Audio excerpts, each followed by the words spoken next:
You probably fall into one of two categories when it comes to overpowered weapons in games. You either think that they ruin the entire thing, or they make everything a hell of a lot more fun. To be fair, your perspective also probably depends on the game you're playing, how easy the weapon is to obtain, and what genre said OP weapon can be found in. For example, multiplayer games which require careful balancing are a nightmare when an unreasonably powerful weapon enters the mix. I'm looking at you, Halo's energy sword. For this list, we're just looking at RPGs, so you won't see an entry for Doom's BFG or the Farsight XR20 from Perfect Dark. I'm Jess from WhatCulture, and here are the 10 most overpowered RPG weapons ever. Number 10.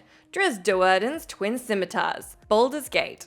You may have come across this guy in the Forgotten Realms campaign setting for D&D, but we're talking about his appearance in Baldur's Gate. Well, more accurately, we're talking about his scimitars. While not easy to obtain, as you'll need to kill him off or distract him for long enough so some foes handle him for you, his trademark scimitars are a phenomenal pair of weapons. Named Icing Death and Twinkle in the Enhanced Edition, and the significantly more long-winded Scimitar +3 Frostbrand and Scimitar +5 Defender in the original games, the weapons are certainly worthy of a legendary drow hero. So, you're gonna want them for yourself. Aside from the impressive damage, that +5 on Twinkle making it the best scimitar in the game, Icing Death gives +50% to fire resistance, so if you can pile another 50 on top of that from other items, you can actually heal from fire damage instead of being hurt. You could certainly do a lot worse, assuming that you're comfortable using a hack to get the gnolls to kill off DRIZZT, otherwise you may get flattened. Number 9. Experimental MIRV,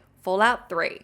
There are plenty of weapons from the Fallout series that deserve to be on this list, and yes, before you ask, they are all pretty much nukes or nuke adjacent. We have sidelined the nuke from Fallout 6 on this one though, so we can talk about the experimental MIRV that first appeared in Fallout 3. Like DRIZZT's Twin Scimitars, the experimental MIRV appears in multiple Fallout games, and it's pretty much always a nightmare for those on the wrong end of it. Essentially, we're talking about a modified Fat Man that shoots 8 mini-nukes at once instead of just 1 mini-nuke. All of a sudden, behemoths aren't looking so tough. Pretty much anything in your path will instantly be zapped to smithereens, assuming you have ammo. Crafted in just the right way, with a crafting glitch if you're so inclined, and some players have found even the game's lighting engine just gave up as a result of the explosion force. The only downside being if you shoot this bad boy too high up in the air, those tiny nukes might just come down and explode you. Pretty damn epic. And before I move on from Fallout, I do want to mention the recently passed River, who is the inspiration and likeness of Dogmeat in Fallout. Truly the goodest of dogs. Anyway, back to crazy weapons.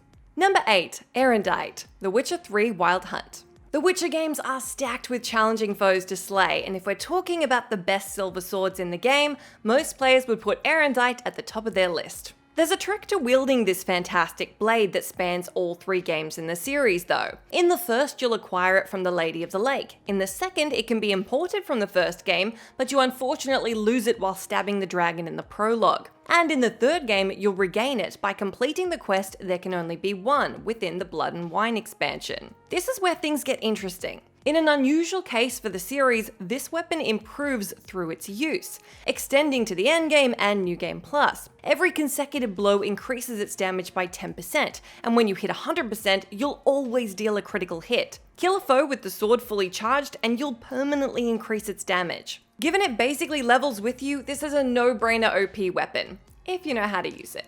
Number 7. Chrysogrim, Castlevania Symphony of the Night. Okay, so this is the part where I play it a little fast and loose with the definition of RPG, but if you're on board with me here, we've got to talk about this ridiculous weapon from the 1997 PlayStation classic. The Chrysogrim, as it's known in the English version of Symphony of the Night, is basically a souped-up Vorpal blade. Now, where the Vorpal blade can be swung frequently as you walk, the Chrysogrim slashes 4 times per attack. I'm no mathematician, but that's an awful lot, especially since not only is there next to no recovery on this thing, in addition to its substantial range, you basically become a walking ball of death to anything and everything in your path. I should mention this actually isn't the strongest sword in the game, but its raw DPS makes it absolutely the strongest weapon you can get. That's not to say getting a Chrysogram is easy, unless you get very lucky with a random drop. But another perk is that it's only a one-handed weapon. That means if you did manage to get your hands on two, you become an invincible killing machine that can even take out the final form of the final boss, Dracula himself, in less than 30 seconds depending on your level. It's commonly accepted that picking up one of these bad boys makes the game an unfun walkover. Or a super fun murder spree, depends on your perspective. Number 6, Auriel'S Bow, The Elder Scrolls V Skyrim. There are a lot of excellent overpowered weapons in Skyrim to choose from, and to be fair, a lot of them are ones you'd craft yourself, but there are some standouts from the in-game legendary weapons. There's the OP Wabbajack Staff, which will either blast magic attacks or turn its enemies into random creatures, or the impressive Ebony Blade that comes with a nice health leech perk. But we're going to give this entry to Auriel'S Bow. Since you'll obviously be playing a stealth archer in Skyrim, any kind of excellent bow is gonna get your attention, and you could do a lot worse than Auriel'S. This handy little thing was said to once be wielded by the elven god Auriel, and has a base damage of 13, 20 sun damage, and an extra 60 sun damage against the undead, so it's not a good day to be a Drago once you have this in your arsenal. Like the Chrysogram, this bow doesn't have the best base damage in the game, but it does fire 80% faster than a Daedric bow, so it's going to be your go-to if you're after the best archery DPS in the game. If you use the bow to shoot the sun with the sun-hallowed elven arrows, they'll shoot rays of light at nearby enemies, so that's pretty cool too. There's also a perk where if you shoot at the sun with blood-cursed elven arrows, you can blot it out, which is pretty darn handy if you happen to be suffering from an untimely bout of vampirism. Number 5, the Master Sword, The Legend of Zelda Breath of the Wild. A must-include entry on this list, but also any list that includes iconic or powerful weapons of all time, has to be the Master Sword from Legend of Zelda. The legendary weapon is back and better than ever in Breath of the Wild, where it's absolutely the best weapon in the game. And a pain in the ass to obtain, as you'll have to become strong enough to pull it from the ground. Yes, it's all very Excalibur. Being strong enough involves having 13 full heart containers, as your health will drain as you're pulling with all your might, and that's how many you'll need to not die. It's an incredible weapon in Breath of the Wild though, capable of firing sword beams and doubling its damage output in the presence of evil. Not to mention it helps you travel through time in Ocarina of Time, turns the evil king to stone in Wind Waker, and seals the power of evil away forever in Skyward Sword. Perhaps most impressively, in Breath of the Wild, the thing doesn't break on you. I know that one doesn't sound as cool, but it really is very handy. There's a good reason Link spends so much time in Zelda entries trying to find this thing. Number 4, Knights of the Round, Final Fantasy VII.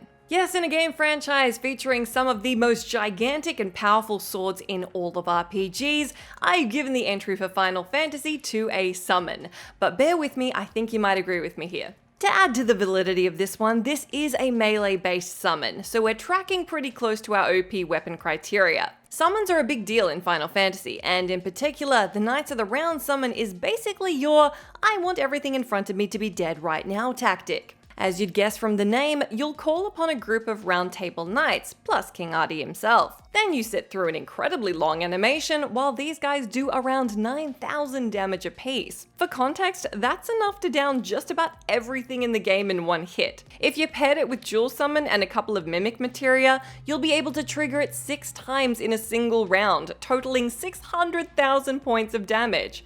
And look, to say even the biggest bads of Final Fantasy VII are instant toast would be an understatement. Like I said, all you gotta trade in here is the time it takes for this 80-odd second attack to unfold. Number 3, Vex MYTHOCLAST, Destiny. Pre-nerf, the Vex MYTHOCLAST exotic fusion rifle was basically breaking Destiny for a hot second there. And I really do mean a hot second, because as soon as Bungie realized how much this was breaking the game, they nerfed it very quickly. That said, it was incredibly difficult to get at the time, as you had to beat Atheon in the Vault of Glass on hard mode, so plenty of players figured if you were able to get it, you should be able to enjoy its ridiculous power.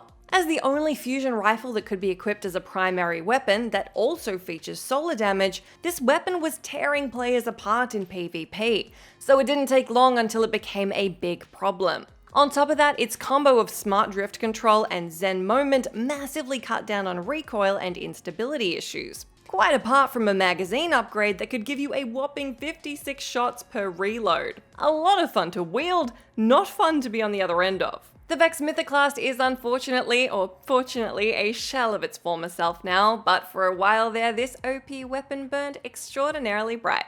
Number 2, Prismatic Hammer, The Outer Worlds. The Outer Worlds is a fantastic little RPG that came out in 2019. Now I say little RPG not because this isn't in experienced hands, I mean it came from Obsidian, but it doesn't take 100 hours to complete, which is nice. One of the great things about it is its sense of humor, and because there's no PvP here, it's just you versus the hordes of multicolored monsters. So you'd expect there's no need to nerf any of its skills or guns, or gigantic hammers.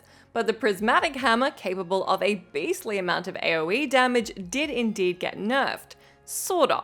On consoles, the weapon was properly broken and doing way more damage than the developers intended for it to be able to do, so there it was nerfed. But even post-nerf, there's an argument to be made that it's still far and away the best melee weapon in the game. The Prismatic Hammer is a high-level science weapon that can deal out a devastating sweep attack, as well as a brutal power attack that knocks enemies back. Combine all that with a two-handed melee and maxed science build, weird science perks, and Vicamax's Mad Max perk that grants an extra 20% science weapon damage, and it's nigh on unstoppable. If you like to roleplay melee tank builds in your RPGs, then you're gonna find a very good best friend in this gigantic hammer. Number 1, Ultima Weapon, Kingdom Hearts 3. Named after the Ultima weapon that first appeared in Final Fantasy VI, which is itself an honorable mention on this list, absolutely, we've got the one Keyblade to rule them all. All the Keyblades are pretty darn powerful, but this one is the best. The name may have already given that away. Whilst hideously OP at 13 strength and 13 magic, not to mention including the combo boost and air combo boost abilities, the Ultima weapon is at least relatively hard to obtain. You have to grab and register 58 different synthesis materials and then obtain 4 different types of synthesis items. Once you've dealt with that shopping list though, you'll be glad you did. The Ultima weapon is at max level when you unlock it, raises max MP by 2, and can carve through gargantuan foes like an electric knife into a Christmas ham. Or a hot knife through soft butter. The choice of metaphor is yours. Basically what I'm trying to say is this thing is ridiculously OP. The weapon also enables the ultimate form ability that lets Sora use teleport, as well as the likes of Combo Master, Leaf Bracer, and Second Wind, among others. Whether you're across Kingdom Hearts or not, just trust me, you're an invincible hero wielding this thing. And that's our list. Do let me know which of these weapons is your favorite and which weapons you reckon deserve a spot on this list. As always, I've been Jess from WhatCulture. Thank you so much for hanging out with me. If you like, you can come say hi to me on my Twitter where I'm at Jess McDonald, but make sure you stay tuned to us here for plenty more great content.